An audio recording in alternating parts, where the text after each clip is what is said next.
Hi guys, welcome back to our channel Dwaraka tech Telugu. Friends, మనకి one plus Nord series నుంచి one plus Nord C6 lite mobile అయితే launch కాబోతుంది. Present ఎప్పుడు launch అవుతుందని information తెలియదు, but కాకపోతే వెరీ కమింగ్ సూన్ లాంచ్ అయితే కావచ్చు. కాకపోతే ఈ మొబైల్ సంబంధించి కొన్ని ఫీచర్స్ మాత్రమే అయితే బయటపడాయి. సో మనం ఆ ఫీచర్స్ ఈరోజు అయితే తెలుసుకుందాం. మనము ఈ మొబైల్ సంబంధించిన డిజైన్ అండ్ బిల్డ్ క్వాలిటీ విషయానికి వద్దాం. ఇది మనకి ఫ్రంట్ అయితే ఫ్లాట్ డిస్ప్లే ఉంటుంది. ఆల్మోస్ట్ మనకి వన్ ప్లస్ నాడ్ సిరీస్లో అన్నీ కూడా ఫ్రంట్ ఫ్లాట్ డిస్ప్లే ఉంది. బ్యాక్ అయితే ప్లాస్టిక్ ఫినిష్ ఉంటుంది, సైడ్ కూడా ప్లాస్టిక్ ఫినిష్ ఉంటుంది. ఇది మనకి స్టీరియో స్పీకర్ సపోర్ట్ ఉంది. ఫ్రెండ్స్, ఇక్కడ డాల్బీ అట్మాస్ కానీ ఇలాంటి ఏ సపోర్ట్ వీళ్ళైతే యాడ్ చేయలేదు. ఇది side mounted finger print support ఉందన్నమాట. కొంచెం వాటర్ రేటింగ్ అనేది ప్రెసెంట్ తెలియదు అనమాట, ఎందుకంటే వీళ్ళు మెన్షన్ చేయలేదు ఏ వాటర్ రేటింగ్ ఇచ్చారనేది. ఫ్రెండ్స్, ఒకసారి మీరు డిజైన్ అయితే లుక్ అయినా అనమాట. డిజైన్ అయితే చాలా బాగుంది. నాకు బాగా నచ్చింది ఏమంటే కెమెరా మోడల్ అనమాట. కెమెరా మోడల్ అయితే చాలా బాగుంది. డిస్ప్లే విషయానికి వద్దాం. 6.7 inches IPS LCD full HD display మీద రాబోతుంది.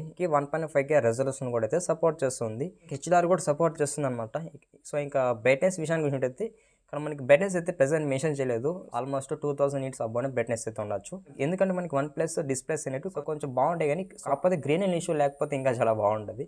సో మనం చూసాం కదా రీసెంట్గా వన్ ప్లస్లో గ్రీన్ లైన్ ఇష్యూ. ప్రాసెసర్ విషయానికి వద్దాం. ఇది మనకి MediaTek Dimensity 6300 ప్రాసెసర్ మీద రాబోతుంది. 6 nanometer బిల్డ్ టైమ్ ప్రాసెసర్. మనకి ఇది Android 16 out of the box రాబోతుంది. ప్లస్ మనకి ఇది Oxygen OS 16 రాబోతుంది అనమాట. మనకి ఇది బేస్ వేరియంట్ ఉంటుంది 6+128GB వేరియంట్ రాబోతుంది. మనకి బేస్ వేరియంట్ 20,000కి వస్తుంది అనమాట. 6+128GB. ఇంకా నెక్స్ట్ మనం మాట్లాడుకోవాల్సింది కెమెరా. అంటే ఇక్కడ మనకి ప్రైమరీ కెమెరా 50 మెగాపిక్సెల్ ఇచ్చారని చెప్పొచ్చు. మనకి ప్రైమరీ కెమెరాలో ఆప్టికల్ ఇమేజ్ స్టెబిలైజేషన్ కూడా అయితే సపోర్ట్ చేస్తుంది. అలాగే మీరు ప్రైమరీ కెమెరా యూజ్ చేసుకొని మ్యాక్సిమం 1080p 60 fps వీడైతే కవర్ చేసుకోవచ్చు. మీరు ప్రైమరీ కెమెరా యూజ్ చేసుకొని 23mm ఫోకల్ లెంత్లో ఫోటోస్ అయితే కవర్ చేసుకోవచ్చు. సెకండరీ కెమెరా అయితే ప్రెసెంట్ మెన్షన్ చేయలేదు. సెల్ఫీ కెమెరా 60 మెగాపిక్సెల్ ఇచ్చారనమాట.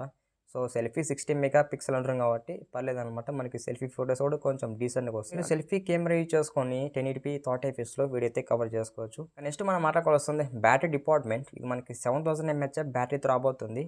7000 mAh బ్యాటరీ అంటుంది కాబట్టి సో మీరు ఈ బ్యాటరీని యూజ్ చేసుకొని ఈజీగా మీరు 2 to 5 days అయితే వాడుకోవచ్చు. ఛార్జింగ్ వాట్స్ అయితే మెన్షన్ చేయలేదు. ఇందులో మనకి కొన్ని అడిషనల్ ఫీచర్స్ ఉన్నాయన్నమాట. డ్యూయల్ బ్యాండ్ వైఫై సపోర్ట్ చేస్తుంది. బ్లూటూత్ వర్షన్ 5.4తో రాబోతుంది. ఇంకా చూడండి ఇక్కడ GPS కూడా అయితే సపోర్ట్ చేస్తుంది. ఇంకా లాస్ట్ ఫీచర్ చూడండి మనకి ఇది USB Type-C 2.0తో రాబోతుంది అనమాట. ఫైనల్గా ఒక క్వశ్చన్ అయితే అడుగుతున్నాను. ఇప్పుడు మీరు ఈ మొబైల్ ఫీచర్స్ అన్నీ విన్నారు కాబట్టి మీకు బాగా ఏ ఫీచర్ అట్రాక్ట్ చేసింది అనేది కామెంట్ చేయండి.